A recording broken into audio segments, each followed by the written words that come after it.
चुनाव पहले होते तो क्या पहले आ जाता फैसला। नमस्कार दोस्तों, आप सभी जानते हैं जिस तरीके से हरियाणा ने 4 मंजिल बनाने पर रोक लगा दी थी। 23 फरवरी को ये रोक लगाई थी, जिसके बाद हरियाणा के अंदर 4 मंजिल बनना बंद हो गया था। उसी के बाद से हर कोई सुनने की कोशिश कर रहा था कि कब हरियाणा सरकार इस रोक को हटाएगी। वहीं 16 महीने बाद अब ये रोक हटा ली गई है, जहां पर हम आपको बता दें शहरों के सेक्टरों व कॉलोनियों में अब 4थी मंजिल बनाई जा सकेगी। हालांकि इसके लिए पड़ोसी से सहमति लेनी होगी। पड़ोसी राजी नहीं हुआ तो उसकी साइड में 6 फीट तक की जमीन छोड़कर भवन का निर्माण 4 मंजिल का किया जा सकता है। हालांकि इस स्थिति में पड़ोसी को भी 4थी मंजिल बनाने की इजाजत नहीं दी जाएगी। ये बहुत बड़ा फैसला है। अभी तक यही कयास लगाया जा रहा था जब से ये नियम आया था कि आप 4 मंजिल बना सकते हैं, लेकिन पड़ोसियों की इजाजत लेनी होगी। सभी लोग असमंजस में थे कि पड़ोसी से इजाजत मिलेगी नहीं मिलेगी, क्या होगा कैसे होगा।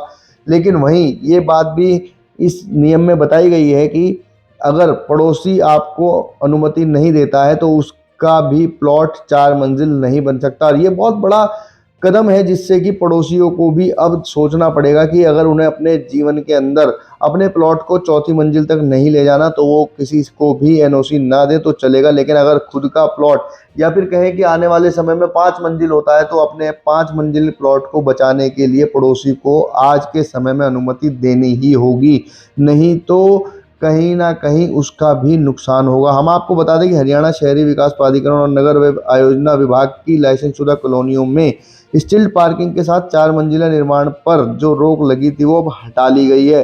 पुराने सेक्टरों व कॉलोनियों में वही 4 मंजिला भवन बनाया जा सकेगा। कुछ नियम समझ लेते हैं। सेक्टरों और कॉलोनियों में स्टिल्ट प्लस 4 मंजिल भवनों के निर्माण के लिए नगर व आयोजना विभाग से मंजूरी लेनी होगी। जिन कॉलोनियों और सेक्टरों का लेआउट प्लान प्रति प्लॉट 4 आवासीय इकाइयों के साथ अनुमोदित है, वहां 4थी मंजिल के लिए बिना किसी शर्त के अनुमति दी जाएगी। जहां लेआउट प्लान प्रति प्लॉट 3 आवासीय इकाइयों के साथ अनुमोदित है, वहां 10 मीटर या उससे अधिक चौड़ी सड़कों पर होने पर ही स्टिल्ट प्लस 4 मंजिल के निर्माण की अनुमति होगी।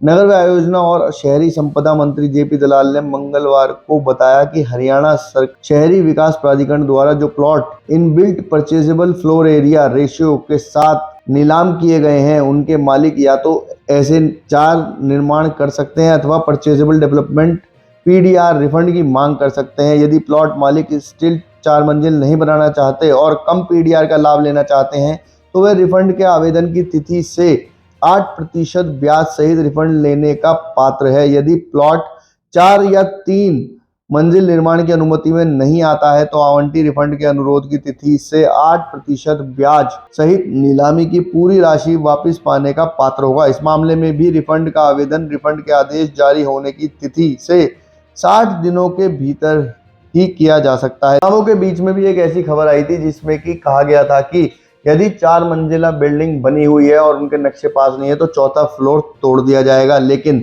इसमें भी राहत देते हुए कल बताया गया कि जिन लोगों ने बिल्डिंग प्लान की मंजूरी के बिना 4 निर्माण किया है वे कंपोजिशन ऑफ ऑफेंस के लिए सक्षम प्राधिकारी के आवेदन कर सकते हैं। अनाधिकृत निर्माण ऐसे सभी मामलों में जहां निर्माण के समय के साथ लगते भूखंड स्वामी द्वारा कोई आपत्ति दर्ज नहीं की गई थी, उनसे कंपोजिशन ऑफ ऑफेंस के लिए आवेदन प्राप्त होने के 90 दिनों के भीतर अनुमति कंपोजिशन शुल्क की वसूली की जाएगी।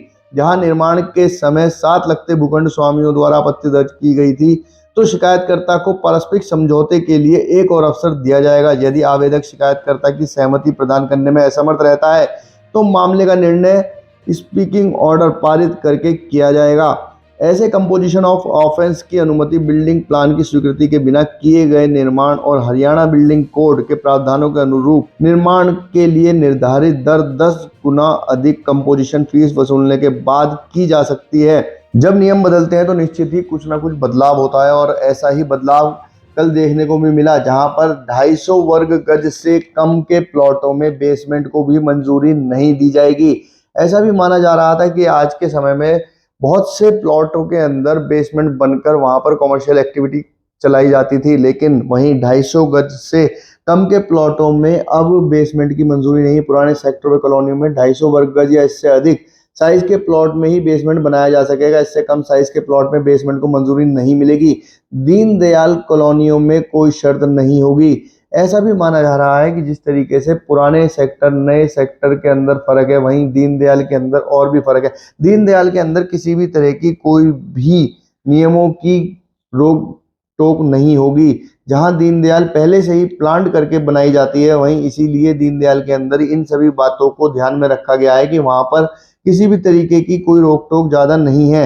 विभाग के अतिरिक्त मुख्य सचिव अरुण कुमार गुप्ता और निदेशक अमित खत्री के साथ पॉलिसी की विस्तृत जानकारी देते हुए जेपी दलाल ने बताया कि दीनदयाल उपाध्याय योजना के तहत शहरों में विकसित कॉलोनी में स्टिल्ट पार्किंग के साथ 4 मंजिला निर्माण पर किसी तरीके की रोक नहीं होगी रहेगी। ऐसी कॉलोनियों में 9 मीटर चौड़ी की सड़कों पर भी 4 मंजिला निर्माण हो सकेगा। इन कॉलोनियों में सरकार ने बेसमेंट के लिए तय प्लॉट साइज की शर्तों को भी हटा दिया है।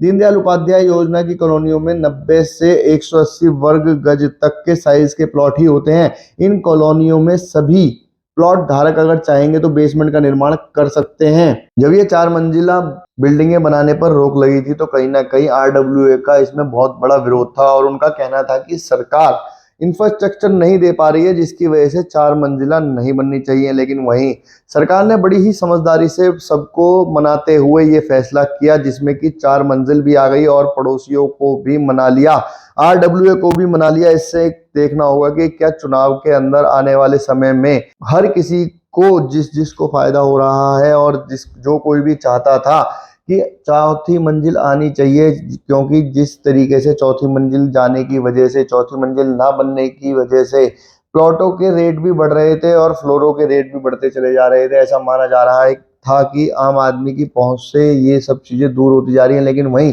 सरकार ने एक बड़ा फैसला लेते हुए इन सभी बातों पर विराम लगाते हुए कीमतों पर भी विराम लगाया। वहीं जहां चौथी मंजिल खोली उससे कीमतों में निश्चित ही देखना होगा कि आने वाले समय में फ्लोरों की कीमतों में भी कुछ कमी आएगी, जिससे कि ग्राहक को राहत मिलेगी और उसका सीधा सीधा फायदा सरकार को होने वाला है। क्योंकि यदि जनता खुश रहती है तो निश्चित ही वो अपनी सरकार का धन्यवाद वोट के माध्यम से ही करती है। वहीं ऐसा भी माना जा रहा है कि जो फैसला 16 महीने बाद आया, इसको सरकार को कुछ समय जल्दी ही करना चाहिए था, क्योंकि कहीं ना कहीं जनता को इससे भारी दिक्कत हो रही थी। अगर आपको ये खबर अच्छी लगी हो तो हमारे चैनल को सब्सक्राइब करें, वीडियो को ज़्यादा से ज़्यादा शेयर करें और ऐसी खबरों के लिए हमारे साथ जुड़े रहें। धन्यवाद।